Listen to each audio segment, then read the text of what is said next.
Yo, what's up guys? Welcome to the Ambitious Casual Gaming. My name's Rob.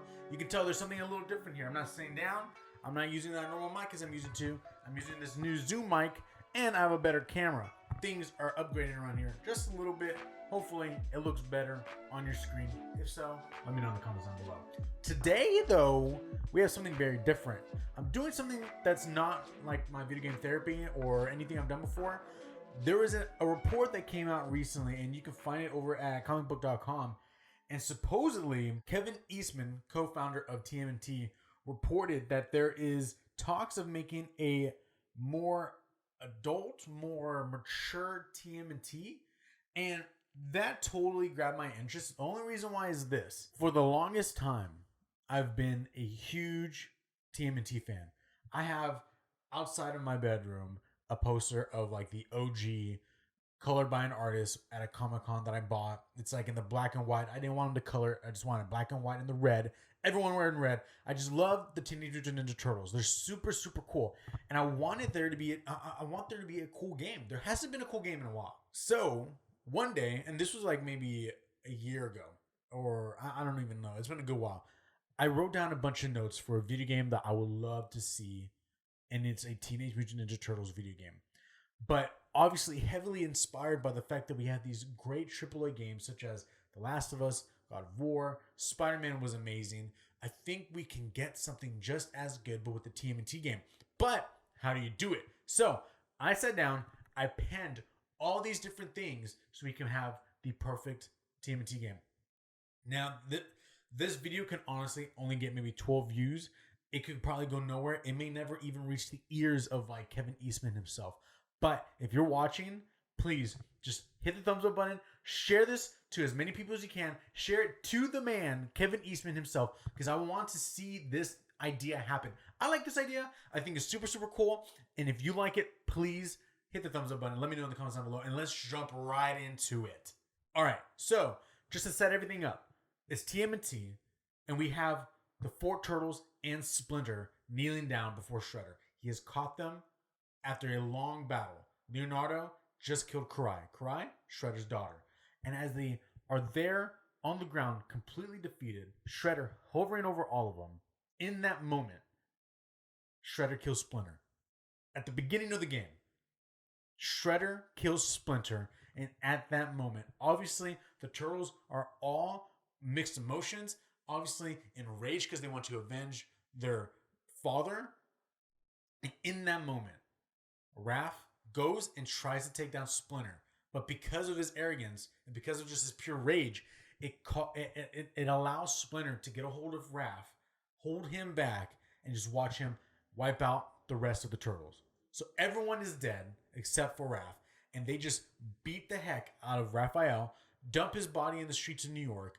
And in that moment, Casey and April go take his body and they leave outside New York to the woods and in solitude because their lives are obviously in danger. And Splinter is obviously in full control of New York City at this moment. Time passes. Raphael wakes up from a coma. It's not too long because when you wake up, you see Raph in a cabin along with Casey, April, and they have a baby.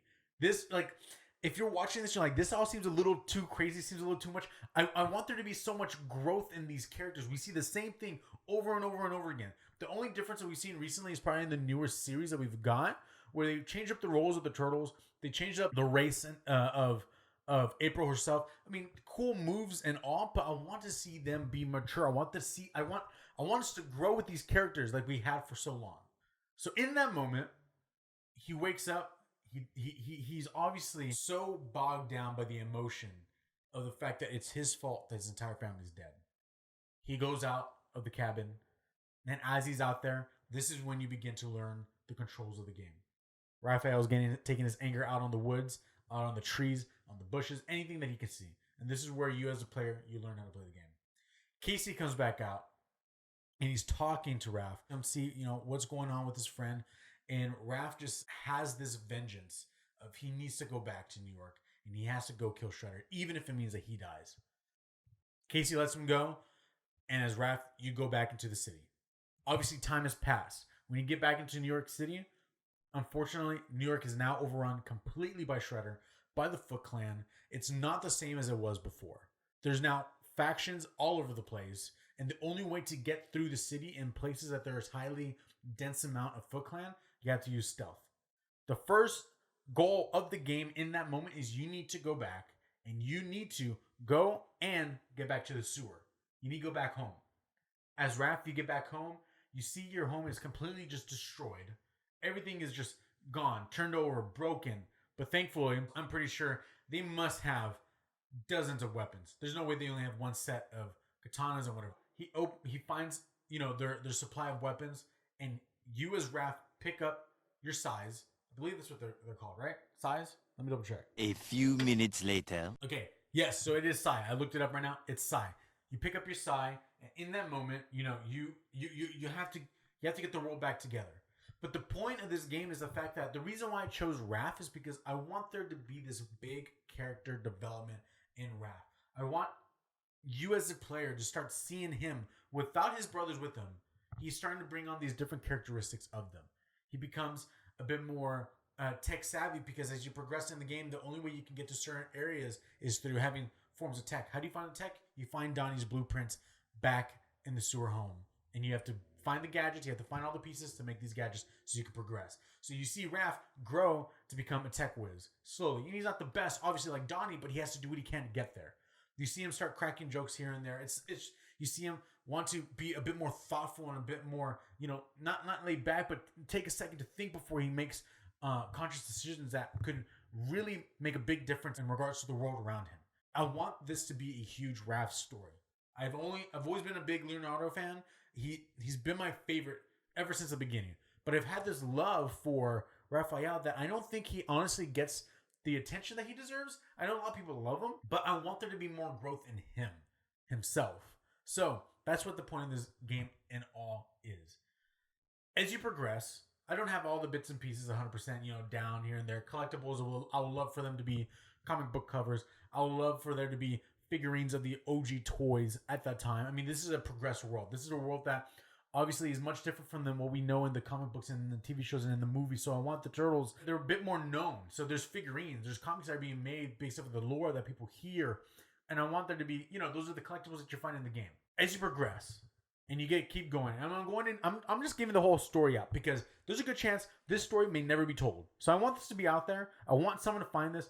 Whether this becomes a comic book, whether this becomes a movie, a TV show, or a video game, I want this story to be out there. So, as you progress, as you get to Shredder's base, and this is probably like some of the final moments of the big game, you find out Donnie is not actually dead. He has been kept alive.